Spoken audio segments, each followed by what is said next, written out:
오늘 역대하 11장 1절에서 12절까지 같이 읽도록 하겠습니다. 11장 1절에서 12절까지입니다. 한 목소리로 같이 읽습니다. 시작. 르호보암이 예루살렘에 이르러 유다와 베냐민 족속을 모으니 택한 용사가 18만 명이라. 이스라엘과 싸워 나라를 회복하여 르호보암에게 돌리려 하더니 여호와의 말씀이 하나님의 사람 스마야에게 임하여 이르시되 솔로몬의 아들 유다 왕 르호보암과 유다와 베냐민에 속한 모든 이스라엘 무리에게 말하여 이르기를 여호와께서 이같이 말씀하시기를 너희는 올라가지 말라. 너희 형제와 싸우지 말고 각기 집으로 돌아가라. 이 일이 내게로 말미암아 난 것이라 하셨다 하라 하신지라. 그들이 여호와의 말씀을 듣고 돌아가고 여로보암을 치러 가던 길에서 되돌아왔더라. 르호보암이 예루살렘에 살면서 유다 땅에 방비하는 성읍들을 건축하였으니 곧 베들레헴과 에담과 드고아와 벳술과 소고와 아둘람과 가드와 마레사와 십과 아도라임과 라기스와 아세가와 소라와 아얄론과 헤브론이니 다 유다와 베냐민 땅에 있어 견고한 성읍들이라. 르호보암이 그 방비하는 성읍들을 더욱 견고하게 하고 지휘관들을 그 가운데 두고 양식과 기름과 포도주를 저축하고 모든 성읍에 방패와 창을 두어 매우 강하게 하니라. 유다와 베냐민이 르호보암에게 속하였더라. 아멘. 르호보암이 즉위하자마자 나라가 이렇게 분열되는 것을 보면서 얼마나 비감했을까요? 물려받은 나라가 더 부강해지는 것이 모든 백성들의 꿈이고 소망일진데 나라가 쪼개지고 말았습니다. 10지파와 2지파로 각각 나뉘어진 것이죠. 이런 분열을 경험한 가장 이 마음 아픈 현실은 사실 누구보다도 르호보암 왕 자신이겠죠. 그래서 그는 사실 잘못된 결정에서 비롯된 일이지만 이걸 되돌리고자 전쟁을 결심하게 됩니다. 내전 직전 상황으로 치닫게 되는 것이죠. 한번 1절 말씀 다시 읽습니다. 시작. 르호보암이 예루살렘에 이르러 유다와 베냐민 족속을 모으니 택한 용사가 18만 명이라. 이스라엘과 싸워 나라를 회복하여 르호보암에게 돌리려 하더니 이거 보십시오. 지금 18만 명이나 모였어요. 왕이 전쟁을 결심했기 때문에 어쨌건 그 지파에 속한 다윗 지파와 베냐민 지파는 한 마음이 되어서 어쨌건 10지파와 전쟁을 결심하게 됩니다. 전쟁이란 쉽게 결정할 일이 아니지만은 한번 결정하고 나면 되돌이키기도 어렵고 그 전쟁이 가져올 참화는 상상하기 어려운 것이죠. 그러나 어쨌건 르호보암 왕 자신은 어쩌면 본인이 잘못 선택한 결정을 깨닫고 되돌리고자 하는 방법을 다시 또 선택하게 되는데 여러분 한 번 잘못 선택을 하게 되면 그걸 고친다고 하는 또 다른 선택이 더 악한 더 정말 이게 참담한 또 선택을 하게 되는 거예요. 그래서 첫 번째 선택이 너무나 중요한 것이죠. 그 선택을 되돌리고자 하는 선택이 사태를 더 악화시키는 경우가 왕왕 우리는 경험하는 일들이고 사실은 잘못된 선택을 되돌이키기란 어떻게 보면 그 잘못된 선택을 처음 할 때보다도 더 어려운 상황을 맞게 되는 것입니다. 18만 명이 모여서 이제 전쟁을 결심했을 때 이때 누가 말릴 수 있겠습니까? 이걸 누가 되돌이킬 수 있겠어요? 이때 한 예언자, 선지자가 나타납니다. 2절, 3절, 4절입니다. 시작. 여호와의 말씀이 하나님의 사람 스마야에게 임하여 이르시되 솔로몬의 아들 유다 왕 르호보암과 유다의 베냐민에 속한 모든 이스라엘 무리에게 말하여 이르기를 여호와께서 이같이 말씀하시기를 너희는 올라가지 말라. 너희 형제와 싸우지 말고 각기 집으로 돌아가라. 이 일이 내게로 말미암아 난 것이라 하셨다 하라 하신지라. 그들이 여호와의 말씀을 듣고 돌아가고 여로보암을 치러 가던 길에서 되돌아왔더라. 이때 스마야라고 하는 하나님의 사람에게 하나님의 말씀이 임합니다. 이 전쟁은 부당하다는 것입니다.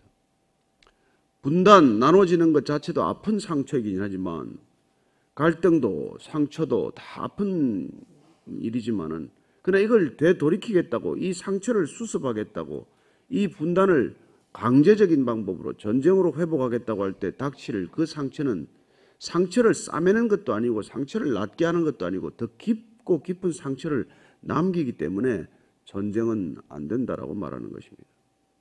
그리고 오늘 중요한 말씀을 주님께서 하십니다. 이 일이 내게로 말미암아 난 것이라. 10지파와 2지파로 갈리는 이 남북 이스라엘의 분단, 이 분단이라고 하는 것이 하나님으로부터 비롯된 것이다. 내가 이 일을 허락한 것이다. 내가 이 일을 결정한 것이다. 이걸 하나님께서 분명하게 말씀해 주고 계신다는 것입니다. 여러분, 이 분단이 어떻게 하나님의 뜻이 될 수 있겠냐고 묻지 마십시오. 하나님께서 나눌 수도 있고 합칠 수도 있습니다. 하나님은 때를 주관하시는 분이십니다. 그렇습니다. 심을 때도 있고 뽑을 때도 있고 세울 때도 있고 무너뜨릴 때도 있고 나눌 때도 있고 합칠 때도 있고 태어날 때도 있고 죽을 때도 있다는 것입니다. 우리는 이 때를 우리가 주도하고자 하지만 이 때는 하나님께서 주관하십니다. 여러분이 태어난 날을 여러분 자신이 누가 결정했습니까? 이 자리에 있는 단 한 분이라도 나는 몇 월 며칠 몇 시에 태어나겠다고 결정하신 분이 누가 있습니까? 그렇습니다. 죽는 것도 마찬가지겠죠. 우리는 다 죽을 날을 다 받아놓은 사람이지만 아무도 그 날을 모릅니다. 어쨌건 우리는 하나님께서 우리를 부르시는 날 갈 것이라는 것은 알고 있지만 그 날이 언제가 될지는 누구도 모르는 날 아닙니까? 그걸 안다고 하는 사람들이 들어있죠. 안 찾아다니게 되기를 바랍니다. 오늘 하나님께서 그 분단이 하나님으로부터 말미암아 비롯된 일이다. 남북한의 분단은 어떻겠어요? 하나님으로부터 난 것이다. 저는 이 말씀을 우리가 같이 묵상해야 된다고 믿습니다. 왜 이 민족이 통일이 안 됩니까? 무엇 때문에 나뉘어졌습니까? 왜 평양 대부흥을 허락하신 하나님께서 이 나라를 나누셨겠어요? 여러분, 신사참배를 한국 교회가 결정했기 때문입니다. 신사참배는 보통 일이 아니에요. 여호와 하나님보다도 천왕이 더 높다는 게 그걸 날마다 예배해야 돼요. 동방요배를 드려야 되고 목사들이 전부 다 바다에 가서 뛰어들어가 가지고 이렇게 세례를 받고 말이죠. 그게 한국 교회 기독교 전체가 한 일입니다. 일부 몇몇 목사들 빼고 12시 사이렌이 울리면 예배를 드리다가도 다 나가서 이 천왕 있는 쪽을 향해서 절을 하고 무슨 교회입니까? 그런 일들을 했는데 하나님이 그냥 두시겠습니까? 그래서 한국 교회를 보다가 비참한 생각이 안 드셨겠냐고요. 공식적으로 사과한 교단 몇 개 되지도 않습니다. 아직까지도. 어쩌면 우리가 지금 회개해야 할 때겠죠. 저는 하나님께서 한국 교회가 지금 저지른 이 비리를 교회가 도대체 되돌이키지 않기 때문에 이 땅에 아직까지도 분단의 아픔이 있는 것이고 더 중요한 것은 그 부흥의 산실이었던 그곳에 김일성 동상을 들어서게 허락하십니다. 얼마나 뼈아픈 일이고 가슴 아픈 일입니까? 한국 교회가 신사참배를 결정했던 그날, 바로 그날이 노동당 창건일이 됩니다. 조선노동당이 그날 창건이 됩니다. 하나님께서 이 땅에 어떤 벌을 내리셨는지 우리가 지금 까마득히 역사를 모르기 때문에 그냥 이 교회만 지금 덩치가 커지는 게 문제가 아니에요. 어느 교단도 진지하게 회개하지 않았습니다. 정말. 저는 한국 교회가 이 회개하지 않는 이 풍토 위에서 하나님이 이 교회를 내버려 두지 않을 거라고 믿습니다. 우리가 이 분단의 아픔을 교회의 잘못으로 우리가 이게 회개하지 않는다면 이 백성들에게도 희망이 없는 것이죠. 오늘 어찌됐건 이 말 한마디에 스마야의 하나님 말씀을 전하는 이 결단 때문에 이스라엘 백성들이 전부 흩어져서 집으로 돌아갔다는 것입니다. 어려운 결정이에요. 여러분, 힘을 모으는 게 어렵습니까? 그 모은 힘을 안 쓰는 게 어렵습니까? 뭐 둘 다 어렵겠지만 사실 가진 힘을 안 쓰는 게 훨씬 더 어려워요. 18만 명이 모여서 여러분 한번 자유토론을 한번 끝장 토론을 한번 해보십시오. 전부 전쟁하자는 쪽으로 여론은 쏠리게 되어 있습니다. 그러나 하나님께서 이건 선하지 못하다. 이 분단 자체가 나로부터 비롯된 일이기 때문에 내가 허락한 일이기 때문에 내가 돌이키지 않으면. 그래서 저는 왜 이걸 허락했는가 지금 묵상을 해보니까 이래요. 결과는 나중에 돌이키지 않는 이스라엘 백성들이 북이스라엘이 먼저 망하는 것을 보게 하십니다. 우상 숭배로 치달아서 분단됐어요. 분단된 국가가 차례로 망하는 걸 보게 한다는 것입니다. 여러분, 솔로몬이 마지막에 베라벨, 멸곰, 그모스 신을 우상을 숭배하다가 지금 나라가 두 쪽이 났어요.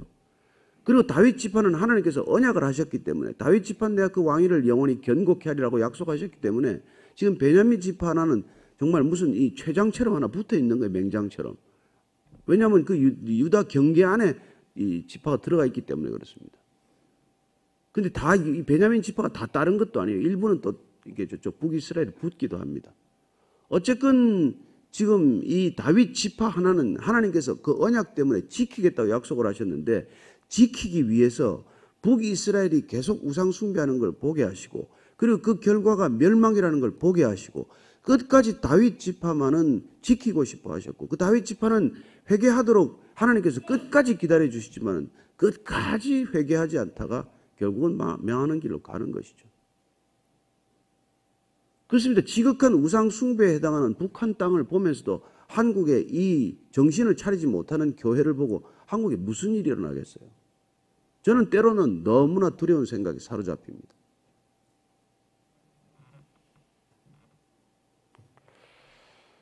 어쨌건 오늘 르호보암이 일생 중에서 가장 잘 선택한 결정, 그게 전쟁 관둔 거예요.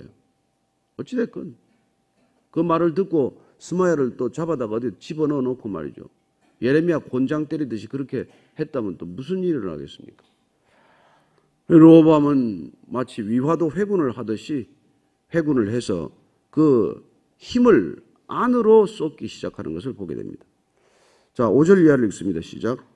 르호보암이 예루살렘에 살면서 유다 땅에 방비하는 성읍들을 건축하였으니 곧 베들레헴과 에담과 드구아와 벳술과 소고와 아둘람과 가드와 마레사와 십과 아도라임과 라기스와 아세가와 소라와 아얄론과 헤브론이니 다 유다와 베냐민 땅에서 견고한 성읍들이라. 여기까지요. 여기 보니까 이제 르호보암이 군대를 되돌이켜서 이 10지파에 대한 전쟁을 하는 것이 아니라 이 유다와 이쪽 지역을 방어하는 데다가 주력하게 됩니다. 그래서 그 힘을 밖으로 쏟지 않고 안으로 쏟는 것을 보게 됩니다. 그래요. 오늘 보니까 베들레헴과 에담과 드고와 이쪽에 지금 방비하는 성읍들을 건축하고 수축하고 강력하게 이제 만드는 모습을 보는 것이죠. 이 베들레헴과 에담과 드고와는 예루살렘 주변에 있는 성들이에요. 그러니까 예루살렘, 수도 예루살렘을 방어하는 방어 진지를 구축하는 것입니다. 1차적인 방어선을 구축하는 것이죠. 2차적인 방어선이 바로 벳술과 소고 아둘람입니다. 이건 바로 이 베들레헴과 에담과 드고와 조금 더 있는 제2차 방어선이 되는 것이죠. 여기를 또 강력하게 만들어 놓는 것입니다. 그런데 이 방어선들은 다 블레셋이라든지 애굽 이쪽을 경계하는 방어선들로 주로 치게 됩니다. 그래서 가드와 마레사와 십 이거는 셰펠라 지역이라고 이게 이 광야로 내려가는 이쪽 지역에 이 블레셋 땅과 인접한 곳에 있는 성읍들이어서 팔레스타인 지역에 이 블레셋 족속들 이 족속들이 끊임없이 침범하는 것을 경험했기 때문에 이 족속들을 막는 방어선을 치게 됩니다. 그때 북이스라엘과 전쟁을 하지 않고 사실 내전을 겪지 않고 이 외적들의 방어선을 구축하는 것은 그야말로 이 르호보암의 가장 탁월한 선택이 되는 것입니다. 어쨌든 하나님의 말씀에 순종한 사실, 그리고 동족 상잔의 비극을 초래하지 않은 사실, 그리고 국력을 안으로 기울여서 그런 준비를 하고 있는 것을 보게 됩니다. 그리고 이제 아도라임과 라기스와 아세가는 애굽과의 접경 지역에 있는 것입니다. 이집트로부터 올라오는 나중에 결국 시삭이 올라와서 솔로몬이 만들어 놓은 근방패 다 뺏어갑니다만 어쨌든 애굽 땅을 침략을 막겠다는 의지를 보게 됩니다. 그 다음에 소라와 아얄론과 헤브론 이건 북이스라엘 쪽과 경계에 있는 선들입니다. 이쪽의 성읍들을 다 견고하게 하는 것이죠. 그리고 11절 12절입니다. 시작. 로보암이 그 방비하는 성읍들을 더욱 견고하게 하고 지휘관들을 그 가운데 두고 양식과 기름과 포도주를 저축하고 모든 성읍의 방패와 창을 두어 매우 강하게 하니라. 유다와 베냐민이 로보암에게 속하였더라. 그렇습니다. 로보암에게 지금 속한 건 단 두 지파지만 어쨌건 그는 잃어버린 10지파에 미련을 두지 않고 자기가 지켜야 할 두 지파의 마음을 쏟았다는 것입니다. 여러분, 우리가 잃어버린 것들에 미련을 두느라고 지켜야 할 것도 지키지 못하는 그런 어리석은 일을 얼마나 많이 범합니까? 우리가 잃어버린 것들, 그걸 자꾸 미련 갖다가 말이죠. 뭐 사람들이 그렇잖아요. 투자하면 잃어버린 그 잃어버린 것에 그냥 미련을 두고 그거 아까워하고 그걸 되찾겠다고 하다가 얼마나 더 큰 손실을 초래합니까? 그래서 그걸 찾겠다고 가까이 있는 사람들한테 돈 빌리고 가까이 있는 부모들 돈까지 가져가고 그래서 온 가족을 다 못 사게 만드는 일이 한두 번이 아니지 않습니까? 잃어버린 것은 잃어버린 걸로 내어두고 가진 것들을 지켜야 할 터인데 가진 것들에게 지킬 생각을 하지 않고 잃어버린 것 그걸 되찾느라고. 제가 참 아침부터 노름 얘기를 해서 안 되지만 제가 노름에 아주 재주가 있습니다. 제가 승률이 한 7, 8할이 돼요. 그런데 이성적이면 안 잃는단 말이에요. 흥분만 안 하면 돼. 흥분만 안 하면 돼. 사람들의 표정을 잘 살펴야 돼. 표정을 잘 살펴야 돼. 근데 이게 잃어버린 거를 미련을 가지면 안 돼. 그날 안 되는 날이 있습니다. 죽어도 안 되는 날이 있어요. 그날 욕심을 버려야 돼. 제가 말이죠. 이 욕심 때문에 망하는 사람을 얼마나 많이 봤는지 모릅니다. 한국 사람들은 절대 노름하면 안 돼. 너무 감정적이어서 그 강원랜드 때문에 망한 사람 수도 없어요. 여러분 외제차 사고 싶으면 거기 가면 됩니다. 그 가서 다 노름하다가 돈 떨어져가지고 외제차 다 팔고 갑니다. 우리나라 사람들 이제 라스베가스 가면 안 돼요. 서양 사람들은 이걸 인조이하는 차원에서 이런 걸 하고 하는데 우리는 그냥 한번 딱 말려들면은 그냥 가산을 탕진하는 거예요. 중국 사람도 저 노름하면 안 됩니다. 아내도 팔고 사업 다 파는 사람 아닙니까? 중국 사람도 막 해가 연말이 하니까 지나고 나면은 그 중국집의 주인과 조업을이 또 바뀌어 있다는 거 아니에요? 노름해가지고. 그러니 이게 사람이 도박이 한번 시작이 되면 절대로 이걸 못 끊어내는 거예요. 왜냐하면 그 한번 잃어버리면은 그걸 찾겠다고 또 하고 또 찾겠다고. 저는 잃어버린 것들을 내버려 두고 가진 것들로부터 다시 시작하는 이게 진정한 지혜요. 참 용기라는 것입니다. 남아있는 두 지파 이걸 튼튼하게 다시 하는 것. 내게 주어진 것을 가지고 다시 새롭게 시작하는 것. 그냥 잃어버린 것 가지고 원한을 만들고 잊어버린 것들과 가지고 그걸 갖다 사람들과 싸우고 다투고 하다가 정작 내게 지켜야 할 것들조차도 지키지 못하는 그런 어리석은 인생의 행로를 가는 사람들이 수도 없습니다. 저는 하나님께서 우리에게 주시는 이 성령 충만이란 마지막으로는 셀프 컨트롤이에요.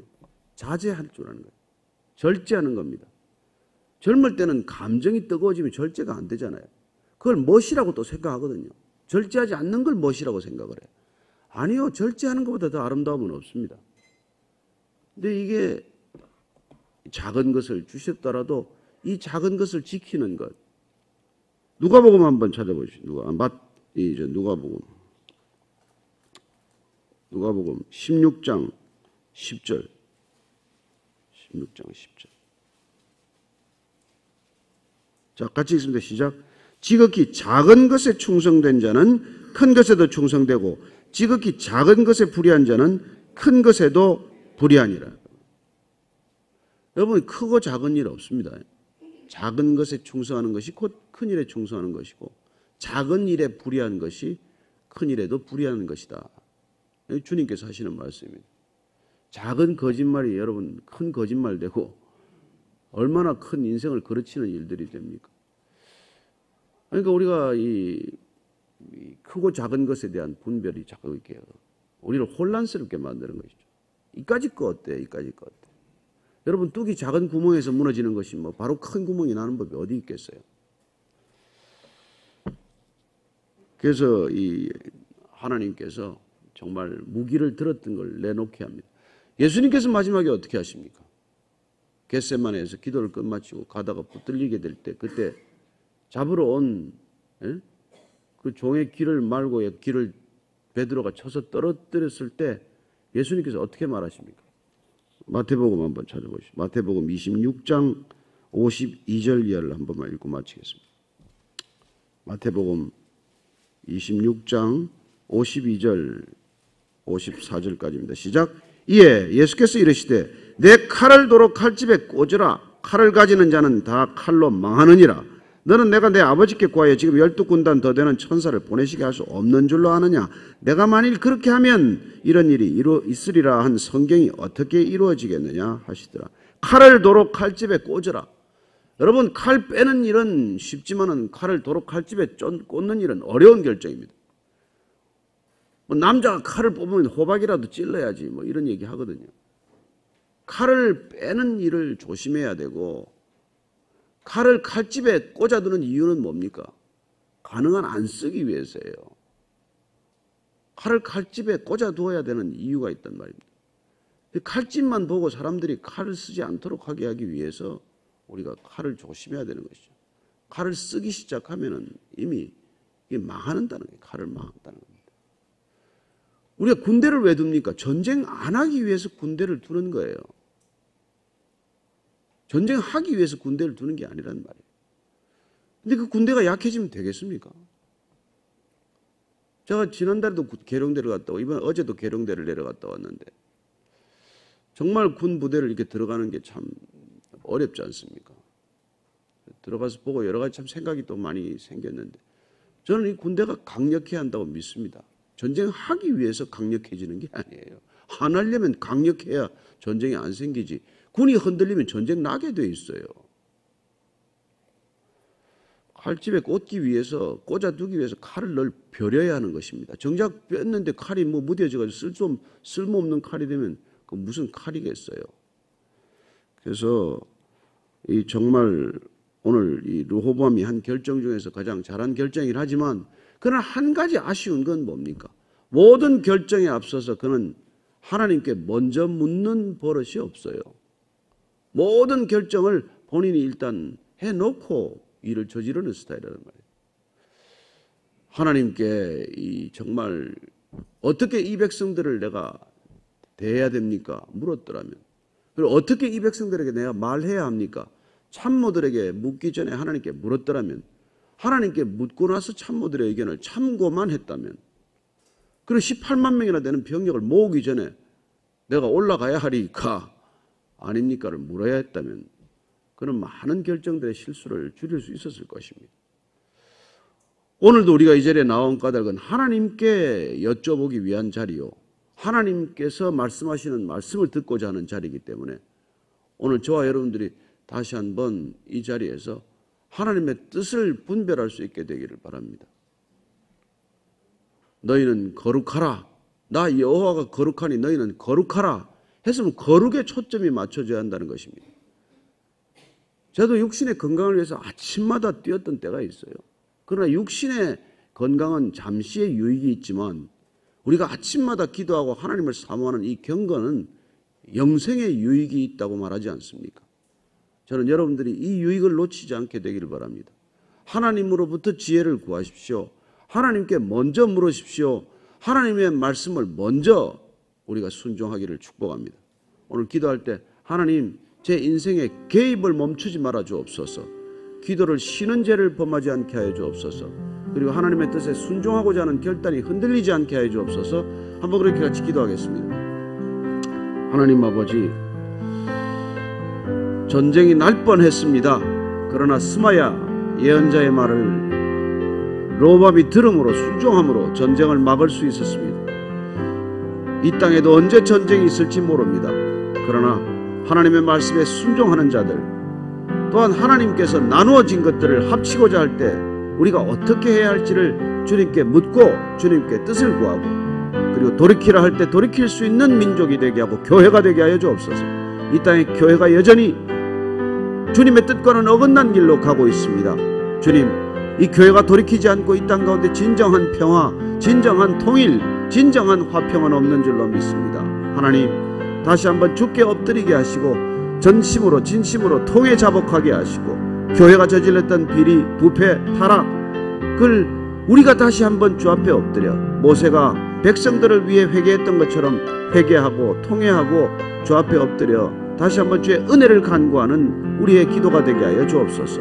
하나님, 그리하여 주님의 때에, 주님의 합당한 때에 이 나라의 민족 다시 주께 올려드리는 거룩한 제사장 백성 되게 하여 주옵소서. 하나님 아버지, 칼을 도로 칼집에 꽂으라고 명령할 때 주님 순종하며 꽂을 수 있게 해 주옵소서. 한 번 성질을 보이고 말리라, 내가 본때를 보여주고 말리라, 그런 생각이 불같이 일어나지만 그러나 주님께서 잠잠하라 할 때 잠잠케 하시고 도로 칼집에 꽂으라 하면 칼을 꽂게 하여 주옵소서. 이제는 우리 구주 예수 그리스도의 은혜와 아버지의 사랑과 그리고 내 뜻을 고집하지 않고 내 뜻을 고집하면 하나님의 뜻이 어떻게 이루어지겠느냐, 날마다 우리에게 음성을 들려주시는 성령의 인도하심을 따라 그 모든 것에 순종하기로 결정한 이 자리에 고개 숙인 하나님의 신령한 백성들 위해, 참된 경건의 백성들 위해 지금부터 영원까지 함께 하시기를 축원하옵나이다. 아멘.